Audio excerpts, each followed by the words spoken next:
Alhamdulillah bisa berkumpul kembali.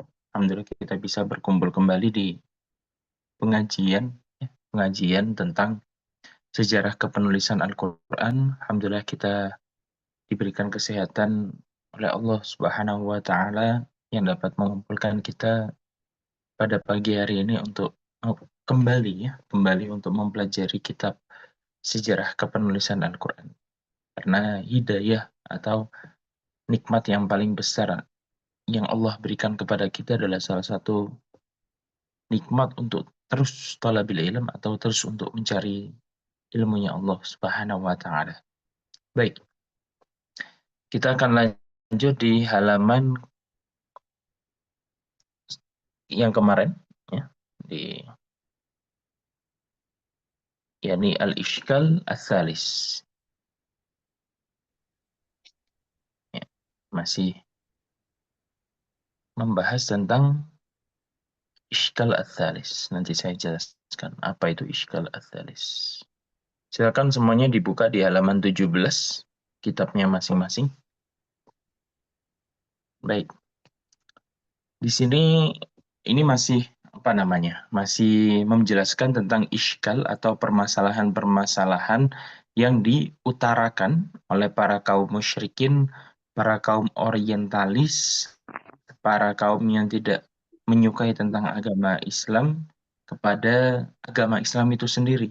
Jadi mereka mempertanyakan tentang eksistensi agama Islam itu sendiri, eksistensi Nabi itu sendiri, eksistensi daripada Quran itu sendiri. Jadi ini pertanyaan-pertanyaannya ini dapat menggoyahkan iman kita. Apakah benar Islam itu agama yang benar? Apakah Quran itu adalah wahyu yang benar berasal dari Allah? Nah, ini merupakan pertanyaan-pertanyaan orang kafir ya, bukan pertanyaan yang ditujukan dari umat Muslim, tapi ini merupakan pertanyaan yang ditujukan orang kafir, ya, orang kafir. Ini orang-orang yang selain Muslim, ya, untuk membuat kita apa namanya memiliki pandangan bahwasanya Quran itu tidaklah benar, Islam itu tidaklah benar ya. Jadi kita harus menjaga iman kita ketika mempelajari tentang bab ini. Baik. Hal tulhi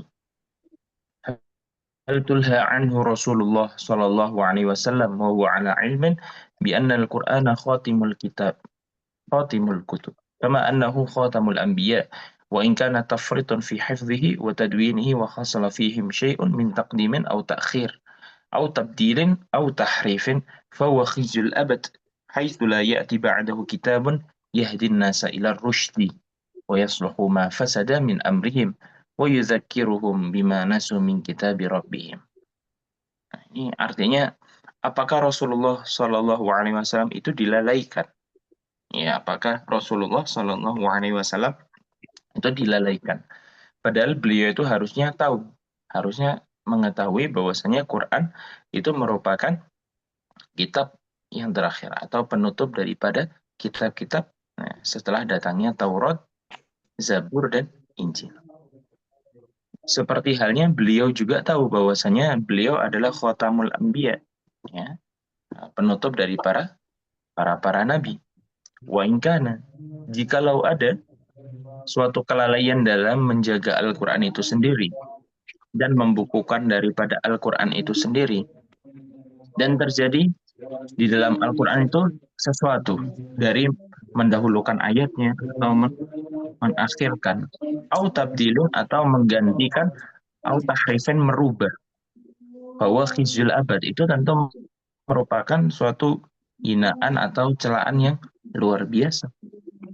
Haitsu la ya'ti ba'dahu kitabun, karena setelahnya itu tidak ada kitab yang datang yang dapat memberikan hidayah atau menunjukkan manusia pada ar-rusydi, kebenaran, wa yasluhu, dan dapat memperbaiki atau pantas ya, sesuatu yang pantas yang dapat merusak dari perkara-perkara dan mengingatkan mereka terhadap apa yang mereka lupa dari kitab-kitab Tuhan mereka. Baik. Ini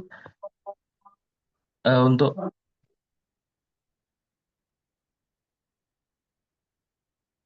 Mungkin ini saudara Zulkarnain bisa ini di mute ya. Begini, ini kita masih menjelaskan bahwasanya Rasulullah Shallallahu Alaihi Wasallam.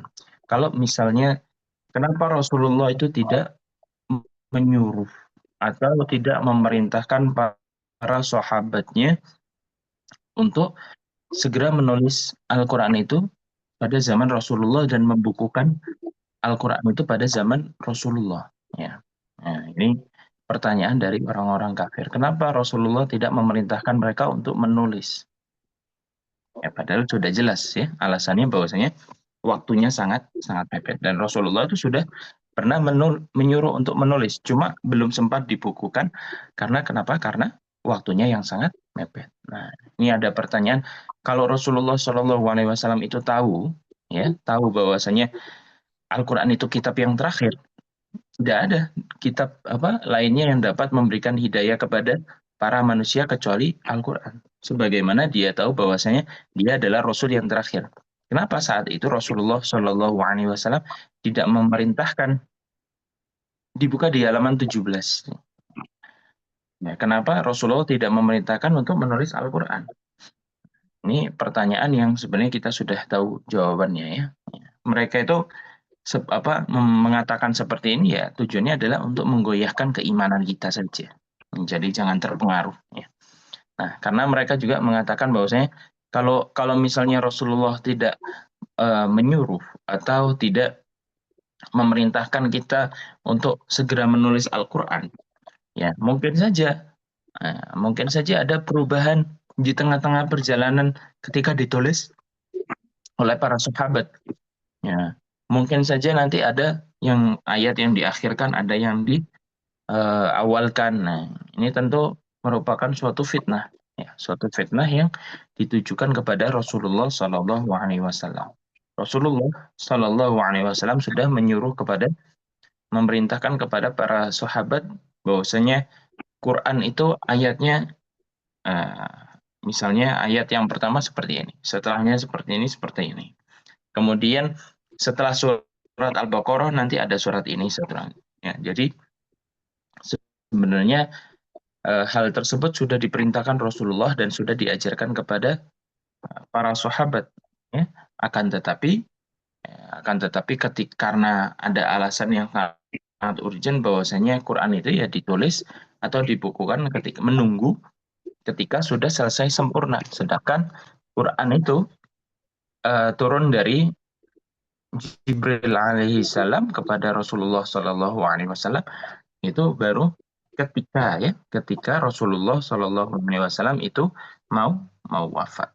Ya, jadi tentu waktunya sangat tidak cukup. Waktunya sangat tidak cukup untuk menulis semuanya, untuk mengumpulkan semuanya ya. Ya pasti butuh waktu. Rasulullah datang itu ketika mau wafat, 5 hari sebelum wafat ayat terakhir turun. Apakah 5 hari itu mungkin untuk mengumpulkan Al-Quran semuanya? Ya mungkin sih mungkin. Tapi kita sebagai manusia gimana kalau dikasih tugas 5 hari untuk mengumpulkan proyek yang sangat besar? Ya tentu tentu hal ini adalah ya merupakan fitnah saja ya, yang diutarakan oleh mereka. Kemudian kita lanjut ke al-ishkal ar-rabi, permasalahan yang keempat. Qila, dikatakan, innal ladzi dafa'a asy-syaikhani ila jam'il qur'ani wa tadwini wa huwa mastaharra yawmal yamamati min qatlil qurra haitsu faza'a Umar wa afsa'a Abu Bakr qala inni akhsha ay yastakhirra al-qatlu bil qurra fil mawatin fayadhhabu katsiran minal Qur'an illa an tajma'uhu wa inni la ara an tajma'al Qur'an. Wa huna yahduruna ma rawa al-Qurtubi qala qad qutila yawmal qiyamah yawmal yamamah sab'una minal qurra wa qutila fi ahdi an-nabiyyi bi bi'ri ma'unah mithla hadzal adad. فإن فعزع سيدنا عمر وهاله قتل 70 من القراء في يوم اليمامة ألا يفزع نبينا عليه السلام من قتل مثل هذا العدد ببئر معونة وهل يكر له قرار دون أن يأخذ الاحتياط اللازم لحفظ القرآن وتدوينه. Ini permasalahan yang kedua yang diutarakan oleh orang-orang kafir untuk meragukan uh, meragukan originalitas Al-Quran dan Rasulullah itu sendiri. Mereka mengatakan demikian. Sesungguhnya sesuatu yang mendorong atau membuat Sayyidina Umar ini menyuruh kepada Sayyidina Abu Bakar untuk mengumpulkan Quran dan menuliskannya. Ya. Itu adalah sesuatu yang terjadi pada Yaumul Yamamah. Ketika para orang-orang ahli Al-Quran, para qurra, orang-orang yang membaca Al-Quran, itu dibunuh. Ya.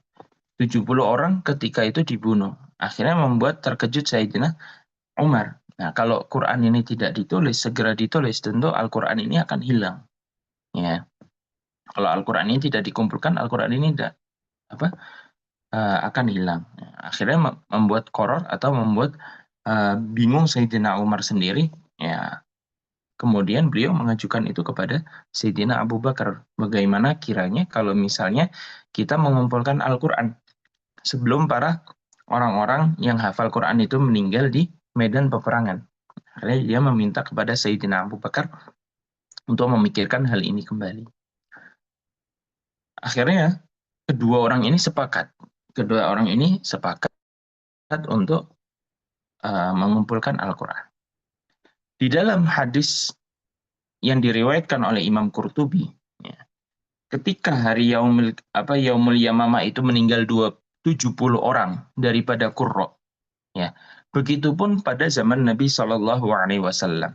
Ketika kejadian Bi'r Ma'unah, ya, kejadian Bi'r Ma'unah yang menewaskan atau yang di situ terbunuh 70 orang Qurra juga, ya.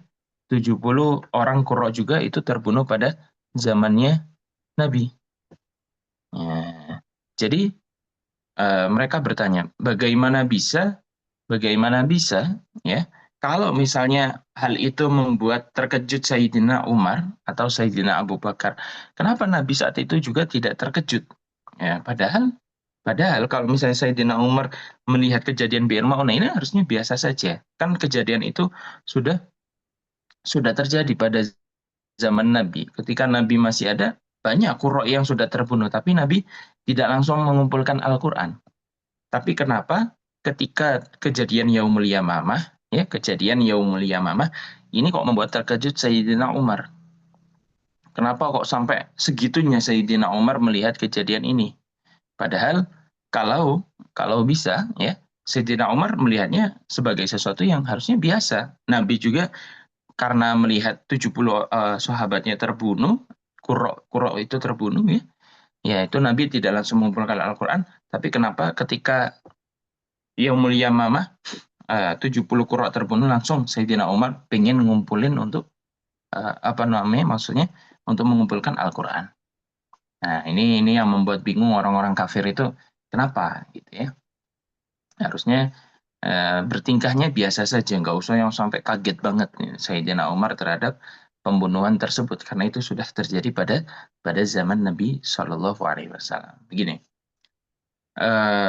kalaupun Rasulullah Shallallahu Alaihi Wasallam ketika kejadian Bir Maunah yang menewaskan sahabatnya, yakni orang-orang yang hafal Quran sebanyak 70 orang, kenapa Rasulullah tidak terlalu kaget?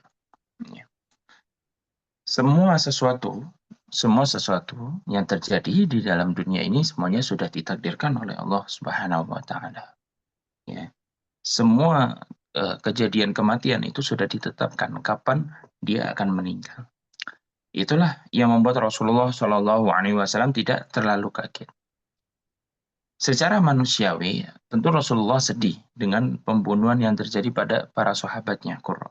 Akan tetapi Rasulullah harus bersikap rasional, harus bersikap masuk akal. Bahwasanya ya kalau langsung ditulis, Quran itu turun langsung ditulis oleh Ubay bin Ka'ab, oleh Zaid bin Sabit dan lain sebagainya. Akan tetapi untuk mengumpulkan Al-Quran, ini butuh effort yang besar, butuh sesuatu yang besar. Jadi Rasulullah memikirkan hal itu terlebih dahulu. Ya. Karena Rasulullah bukan seseorang yang tipenya gerasa gerusuk. Ya. Ya, mungkin kalau kita yang diajarin oleh manusia mungkin masih berpikir tentang keilmuan manusia. ya. Jadi gerasa gerusuk sesuai nafsu kita atau keinginan kita. Akan tetapi Nabi yang diajarkan langsung oleh Sayyidina Jibril, ya, ya, tentu Nabi punya rasionalitas yang lebih tinggi daripada para sahabat, ya. Jadi cara berpikir Nabi berbeda dengan para sahabat. Itu harus dibedakan. Contoh, Nabi itu orangnya maksum. Nabi tidak pernah dosa, tidak pernah melakukan dosa. Sedangkan sahabat pernah melakukan dosa. Nah, ini tentu perbedaan cara berpikir bagaimana menghadapi maksiat antara Nabi dan juga para para sahabat, ya. Jadi tidak bisa kita samakan pemikirannya Nabi, cara berpikirnya Nabi dengan cara berpikirnya para para sahabat. Kemudian al-iskal al-khamis, ya, permasalahan yang kelima.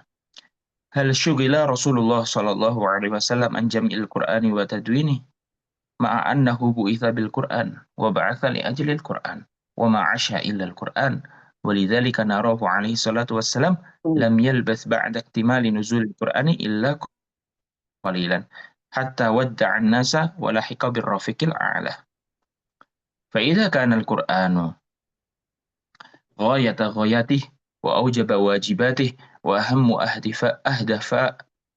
أهدافه فهل من الممكن أن يقر له قرار ويهدأ له بال دون أن يطمئن إلى حفظه وصيانته من أي نقص أو زيادة ودون أن يطمئن إلى ترتيب آياته وسوره ويطمئن إلى تحصينه وتدوينه بين الدفتين. Nah, saya izin sebentar untuk ke kamar mandi, ya. Saya izin sebentar. Nanti akan saya lanjut kembali untuk menerangkan yang iskal ke-5.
Baik, baik kita lanjutkan ya.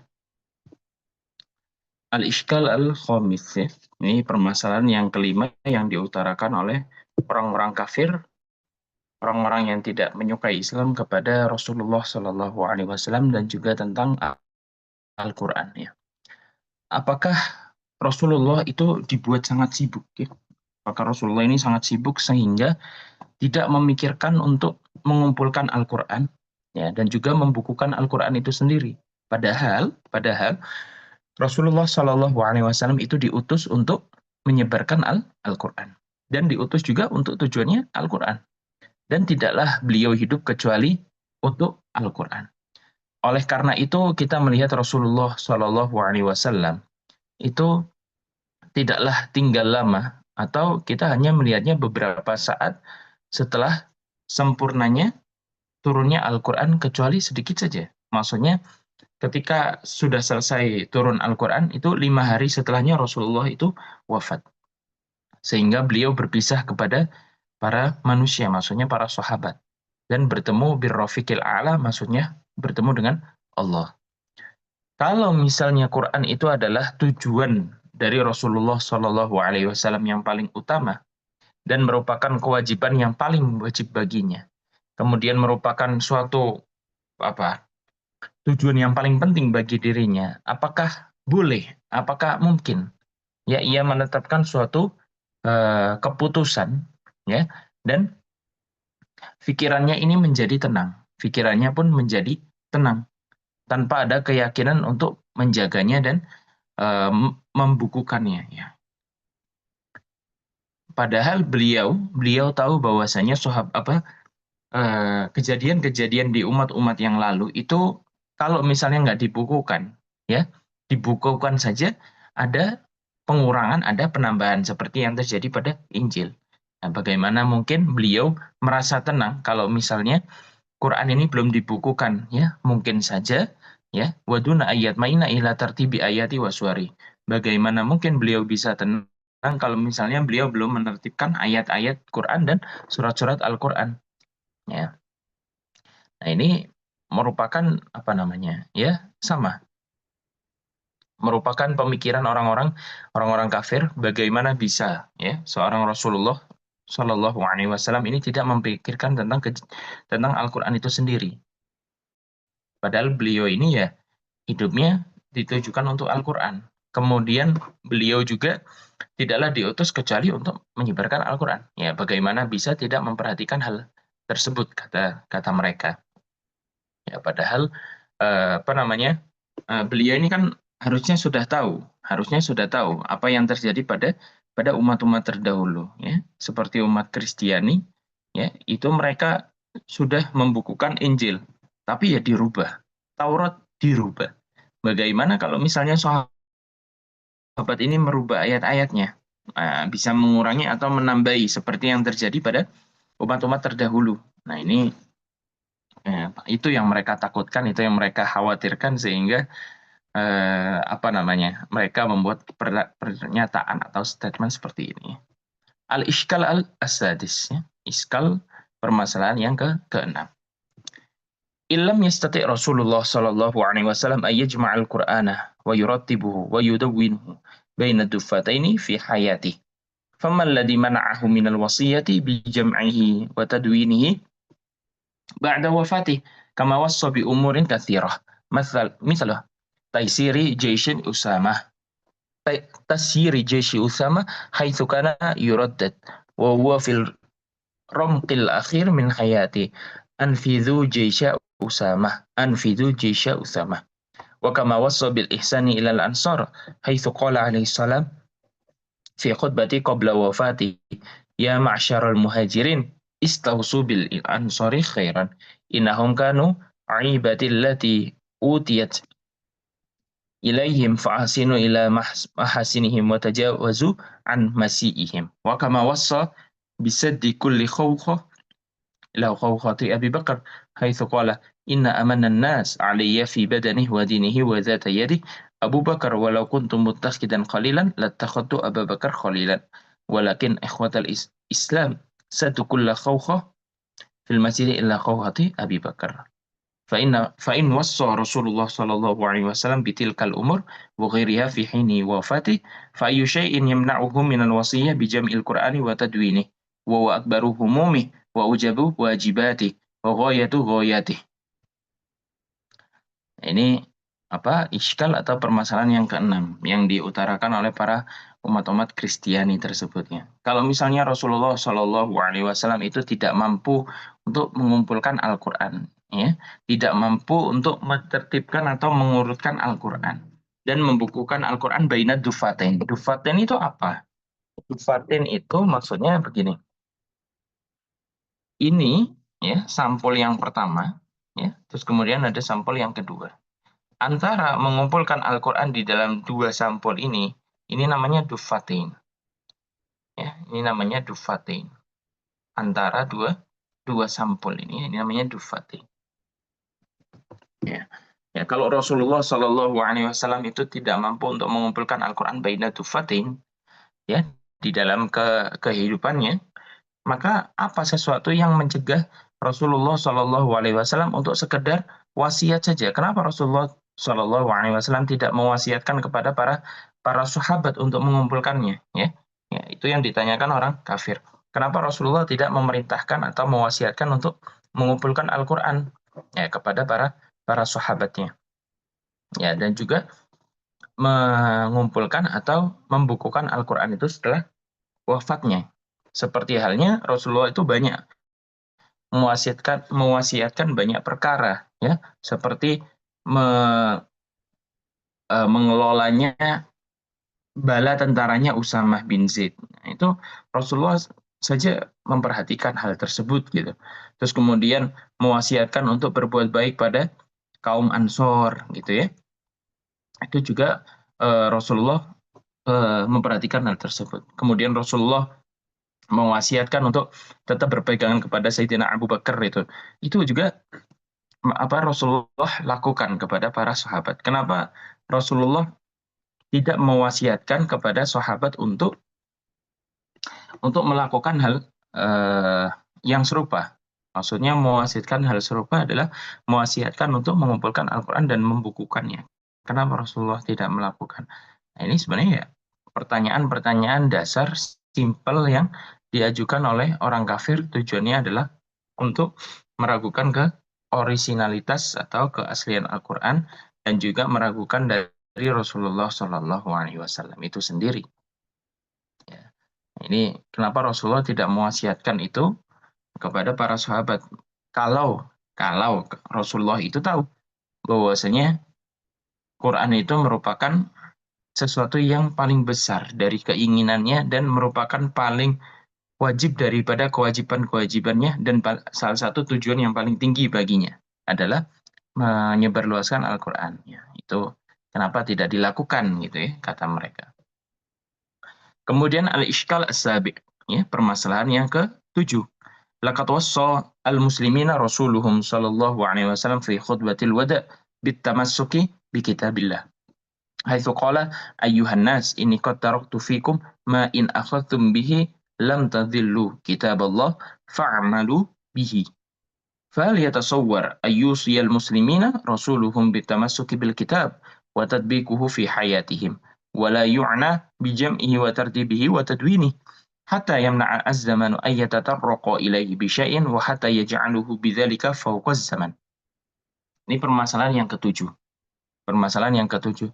Sesungguhnya Rasulullah Shallallahu Alaihi Wasallam ini telah mewasiatkan kepada para orang-orang Muslim ini di khutbatil wada, ya, khutbah pada haji wada, untuk selalu berpegang teguh terhadap kitabullah, terhadap Al-Quran.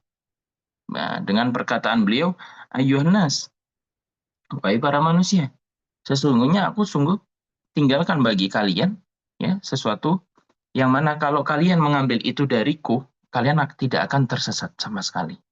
Yakni kitabullah, ya, wahyunya Allah, yakni Al-Quran. Maka amalkanlah Al-Quran tersebut. Nah, apakah tergambarkan untuk Rasulullah Shallallahu Alaihi Wasallam ini mewasiatkan kepada umat Muslim, ya, atau umat muslim untuk berpegang teguh pada kitabullah. Terus kemudian mempraktekkan kitabullah atau mempraktekkan makna daripada Al-Quran itu di dalam kehidupan mereka. Wala yu'na, akan tetapi Rasulullah ini tidak memperhatikan atau memerintahkan untuk mengumpulkan Al-Quran ini dan mentertibkan, mengurutkan Al-Quran ini dan juga membukukan Al-Quran ini. Ya. Jadi mereka mempertanyakan, kok bisa Rasulullah itu mewasiatkan pada orang-orang Muslim untuk berpegang teguh pada Al-Quran, sedangkan mereka sendiri apa yang mau jadi pegangan?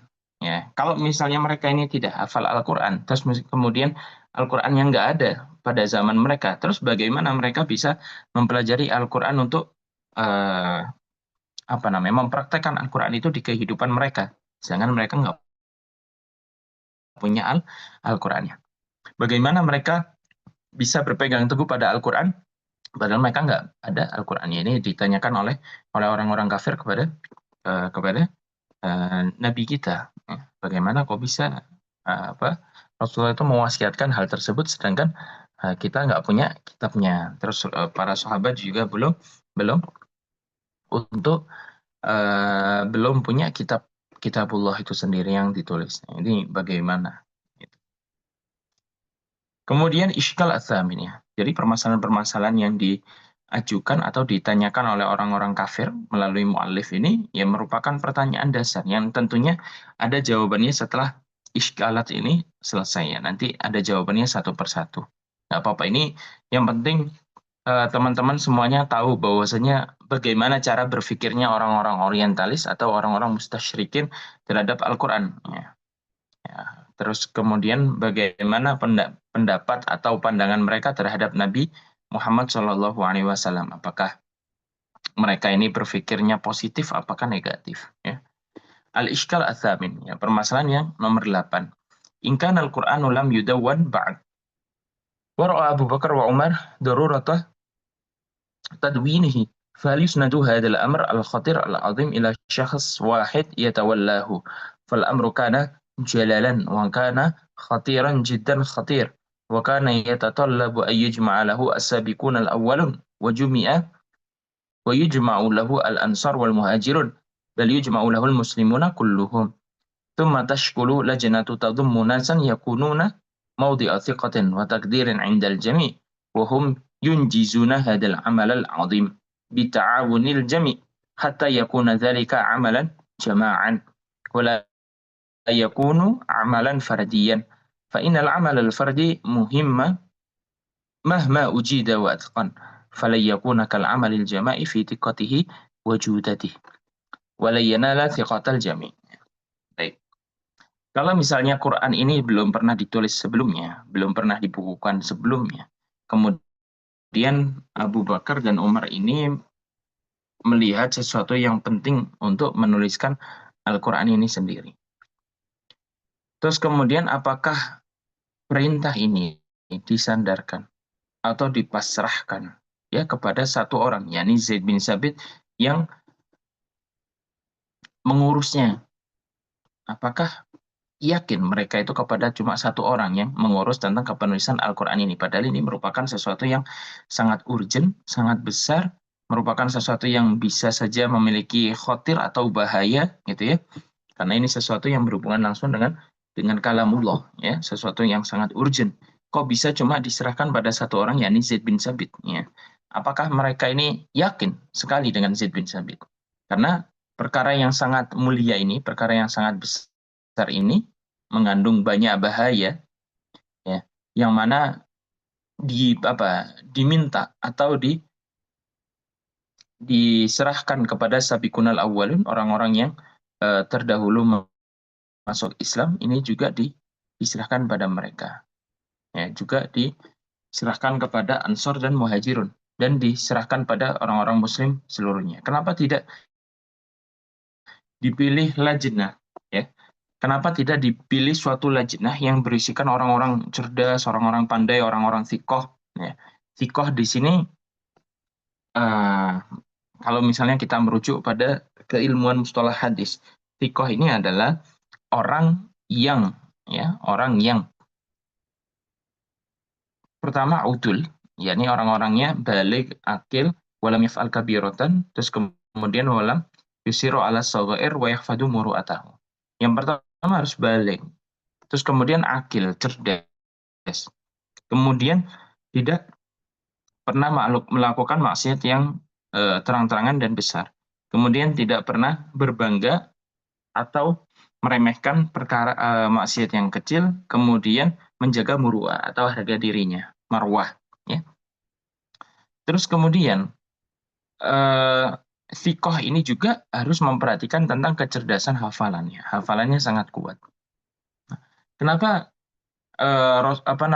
sahabat Abu Bakar dan sahabat Umar itu tidak membuat lajnah saja, membuat kumpulan orang-orang thiqah yang memperhatikan tentang masalah ini. Kenapa diserahkan kepada cuma satu saja, kepada Zaid bin Sabit? Kenapa nggak dipikir bahwa dibuat lajnah saja, kumpulan untuk ditugaskan untuk membuat salinan atau teks Al-Quran ini atau pengumpulan Al-Quran ini. Kenapa cuma diserahkan pada satu orang, yakni Zaid bin Sabit? Ya. Padahal kalau misalnya diserahkan pada orang banyak, tentu potensi kesuksesannya akan luar biasa, kata mereka. Karena mereka menganggap bahwasanya sesuatu yang dikerjakan secara bersama-sama, dikerjakan secara jama'i atau secara organisasi banyak orang, itu tentu lebih teliti dan lebih bagus hasilnya daripada cuma dikerjakan oleh satu orang saja. Ya, karena satu orang tidak mungkin, satu siko tidak akan tidak akan mungkin mengalahkan banyak sikot. Ya, nah ini pemikiran dari orang Kristiani, orang Yahudi itu demikian ya. Kenapa Sayyidina Abu Bakar cuma memerintahkan kepada satu orang saja? Ya, kenapa tidak memerintahkan seperti lajnah kumpulan yang benar-benar memperhatikan masalah ini? Terus kemudian iskal at-tasi, ya, permasalahan yang nomor 9. Wa qad kana min sunnatil khulafa'ir rasyidin annahum ma kanu yastabidduna bil amri mithal mulukil al-ghashimin bal kullama hizbuhumul amr hazabahum amrun aw nabathum naibatun. Ya. Jama'ul muhajirina wal ansar wa tarahu amamahum ma hazabahum wa afsahu lahumul majal hatta yabdu ra'yuhum wa yusyarikuhum fi daf'i ma nabahum wa yusa'iduhum fi kulli ma ashkala alaihim wa kulluhum kanu ikhwatan fillah wa yansahu ba'duhum li ba'din. Ini permasalahan yang nomor 9. Dan termasuk daripada sunnahnya khulafa ar-rasyidin. Maksudnya kebiasaannya khulafa ar-rasyidin, yakni pemimpin umat Islam setelah sepeninggalnya Nabi Shallallahu alaihi wasallam. Mereka ini tidak pernah bersifat tirani atau zalim, ya, berbuat zalim terhadap sesuatu, ya, seperti raja-raja yang kejam pada zaman dahulu. Ya. Kenapa mereka ini memutuskannya, ya, memutuskan sesuatu tersebut itu hanya pada pemikiran mereka saja. Contoh Sayyidina Abu Bakar dan Sayyidina Umar, ya, yang saat itu tentu ketika mereka punya pemikiran tentang pengumpulan Al-Quran ini, ya, itu kenapa mereka langsung menyuruh Zaid bin Sabit untuk langsung mengumpulkan Al-Quran. Tidak musyawarah, tidak mengumpulkan para sahabat, apakah sahabat lain setuju untuk Al-Quran ini dibukukan. Bagaimana pendapat mereka? Ya, karena merupakan kebiasaan dari Khulafaur Rasyidin ini selalu bermusyawarah. Seperti apa yang dikatakan Nabi Shallallahu alaihi wasallam, al-mutasyaru mu'taman, ya. Kalau misalnya kita musyawarah, mustasyar, meminta petunjuk dari orang banyak, itu lebih aman. Kenapa mereka tidak melakukan demikian? Langsung main tunjuk saja Zaid untuk menjadi ketua panitia pengumpulan Al-Quran. Ya. Padahal mereka itu biasanya ketika diperintah suatu perintah oleh Nabi atau terjadi suatu kejadian, mereka akan selalu bermusyawarah dengan para kaum Ansor dan Muhajirin. Mereka akan mengumpulkan kaum Ansor dan Muhajirin terus mengatakan apa yang terjadi pada mereka. Misalnya mau perang, tentu mereka mengumpulkan dulu bagaimana mengatur strateginya, bagaimana pendapat para sahabat tentang ini dan itu gitu. Kenapa mereka dalam permasalahan ini tidak mengumpulkan mereka terlebih dahulu, ya? Ya, kenapa mereka tidak memberi ruang pendapat bagi para sahabat lain? Ya, kenapa langsung Sayyidina Umar ngomong ke Sayyidina Abu Bakar, kemudian Sayyidina Abu Bakar langsung ngomong ke Sayyidina Zaid untuk melakukan hal tersebut? Ya, ini yang dipermasalahkan bagi mereka. Ya, dipermasalahkan bagi mereka ini. Kenapa dalam masalah ini para apa Amirul Mukminin ini tidak melakukan hal demikian? Iskal al-ashir, ya, permasalahan yang nomor 10. Wa in sallamna wa iyakun lahu ayyu mubarririn anna Abu Bakar wa Umar istabadda bil amr dunal qaum wa asnada jam'al Qur'an ila syakhsin wahid huwa Zaid ibn Thabit al-Ansari. Famadha fu'ila bima jama'ahu Zaid ibn Thabit? تقول الرواية إن الصحف التي جمع فيها القرآن كانت عند أبي بكر حتى توفاه الله، ثم عند عمر حتى توفاه الله، ثم عند حفصة بنت عمر. وهذا يفيد أن تلك الصحف ما انتسخت وما نشرت وما وصلت إلى أيدي الناس، بل بقيت حبيس بيت الخلافة. فهل كان هذا الجميع لزينة بيت الخلافة أم كان للناس حتى يكون كل شخص مع كتاب الله؟ وإذا كانت تلك الصحف حبيس بيت الخلافة فماذا فعل الناس بعدها؟ هل بقوا بغير قرآن أم جمعوا القرآن لأنفسهم مرة أخرى بعد جمع زيد بن ثابت؟ وهل كان ذلك الجمع أيضا جمعا فرديا كسابقه أم كان جمعا جماعيا؟ تلك تساؤلات تنتظر ردودا مقنعة ولكن الرواية ساكتة عنها. Ya. Baik, ini akan saya artikan. Ya, silakan kalau misalnya ada yang bertanya terlebih dahulu, silakan kalau ada yang bertanya silakan diajukan. Ya. Untuk saya jelaskan terlebih dahulu sebelum melanjutkan ke iskal al.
Iya, baik. Kalau tidak ada yang bertanya, saya akan lanjutkan ya tentang permasalahan yang ke-10. Jikalau kita tidak kita permasalahkan ya, kalau misalnya itu sesuatu yang biasa saja.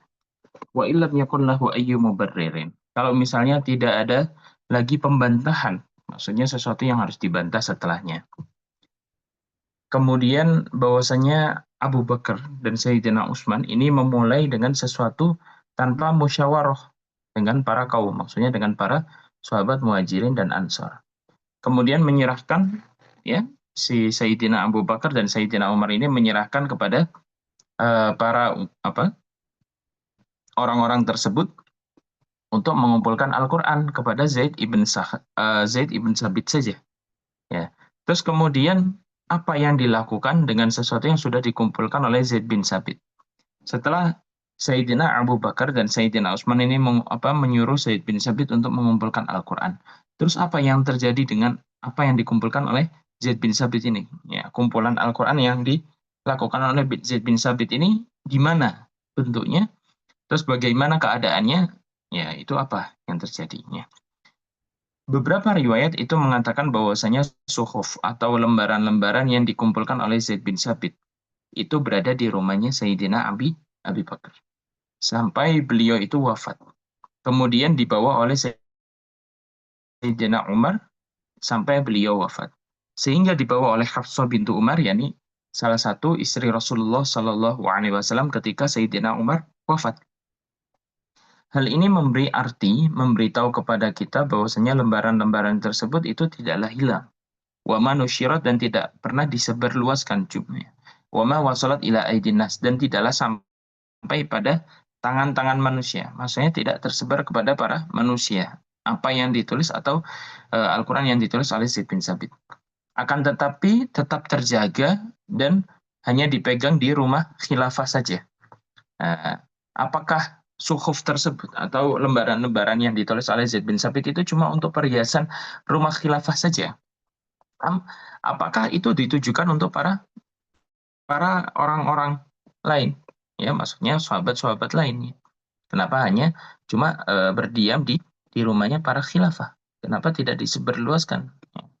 Sehingga setiap orang itu memiliki salinan atau kopian daripada mushaf yang dimiliki oleh Zaid bin Sabit. Wa idza kanat tilka suhuf khubisa baital khilafah. Kalau misalnya suhuf tersebut, lembaran-lembaran yang ditulis oleh Zaid bin Sabit itu ditahan atau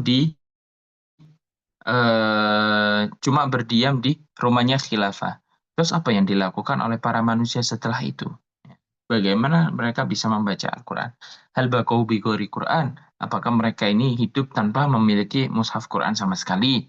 Am jama'ul Qur'ana li anfusihim marratan ukhra ba'da jam'i Zaid bin Sabit. Apakah mereka ini malah mengumpulkan Quran itu dengan tangan-tangan mereka sendiri, ya, bukan dengan kumpulannya Zaid bin Sabit? Apakah hal tersebut ya, pengumpulan tersebut itu merupakan pengumpulan dari individu seperti yang sebelumnya atau jama'iyah atau pengumpulan yang secara organisasi apa yang dilakukan. Terus kemudian pertanyaan-pertanyaan ini tentu menunggu suatu jawaban yang melegakan ya, harus dijawab kata mereka itu. Jangan sampai ini tidak melegakan kami, tidak bisa memberikan kami jawaban yang enak katanya. Ya tentu mereka meskipun mereka menanyakan hal ini, tujuannya karena untuk meragukan keimanan kita saja terhadap Al-Quran, ya terhadap ke Rasulullah terus juga kepada para sahabat. Ya, meskipun kita tidak mengatakan atau tidak menjawab pertanyaan-pertanyaan mereka itu sebenarnya tidak masalah. Ya, padahal mereka meskipun sudah diberitahu ya, sudah diberitahu atau dijawab pertanyaan-pertanyaan mereka, tentu mereka tetap nggak mau beriman. Sama saja, mereka tidak akan mau beriman.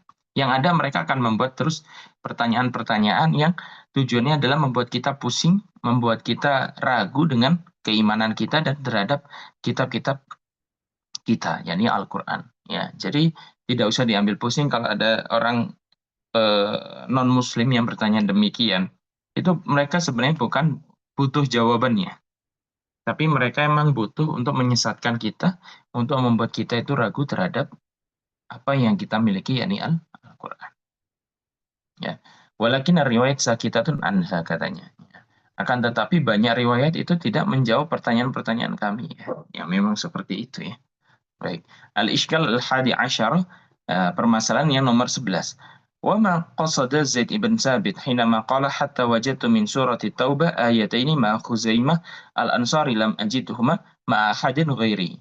Terus apa yang dimaksud oleh Zaid bin Sabit ketika dia mengatakan sehingga aku temui ya dari surat Taubah itu dua ayat yang cuma ada pada Sayyidina Khuzaimah al-Ansari yang tidak aku temukan pada sahabat yang lain. Yakni dua ayat tersebut, laqad ja'akum rasulun min anfusikum azizun 'alaihi ma 'anittum harisun 'alaikum bil mu'minina raufur rahim. Ila akhiri hima. Sampai akhir daripada dua ayat tersebut. Ya, ini orang-orang orientalis atau orang-orang yang di luar Islam itu bertanya bahwasanya apa yang dimaksud oleh Zaid bin Sabit kalau misalnya dia mengatakan bahwasanya dia menemukan dua ayat yang tidak terdapat pada sahabat lain. Sahabat lain tidak menghafalnya kecuali cuma pada Sayyidina Khuzaimah al-Ansari ini. Maksudnya apa? Ya, apakah para sahabat itu tidak menghafal Al-Quran secara sempurna? Apakah para sahabat ini hafalannya masih bolong-bolong? Ya, ini mereka tanyakan. Ya, tujuannya lagi-lagi untuk meragukan Al-Quran kita itu sendiri. Ya. Bisa saya jawab bahwasanya begini, ketika Rasulullah Shallallahu Alaihi Wasallam bepergian, mungkin tidak ada satu sahabat yang ikut bersamanya. Mungkin tidak ketika Rasulullah berada di tengah kumpulan kaum di masjid, terus kemudian datang suatu wahyu. Mungkin.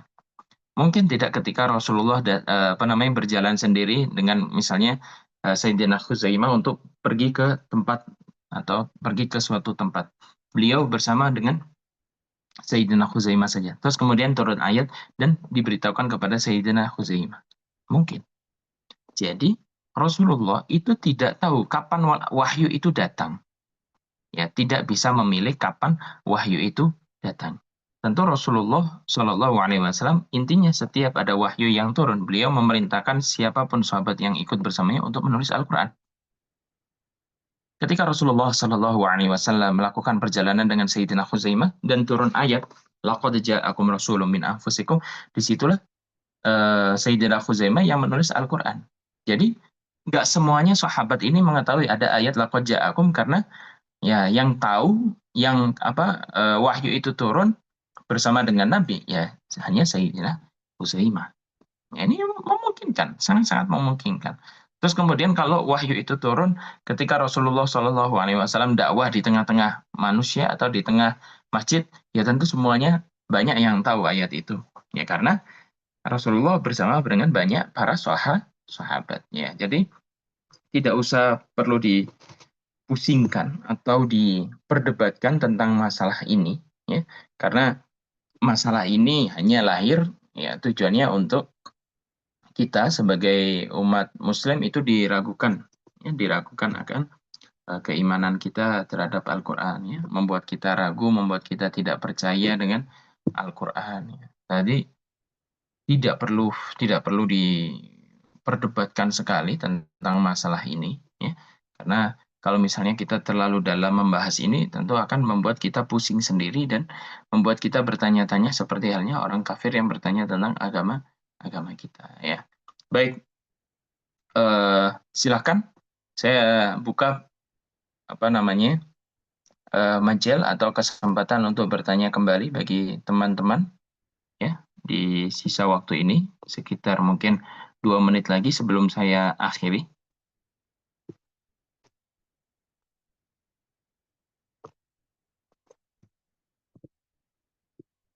Silakan teman-teman kalau mengajukan pertanyaan.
Baik, kalau misalnya sudah cukup jelas dengan apa yang saya sampaikan, terima kasih banyak ya. Saya mengucapkan minta maaf karena tidak bisa mengajar di hari Senin kemarin karena ada apa masih dalam kondisi sakit ya.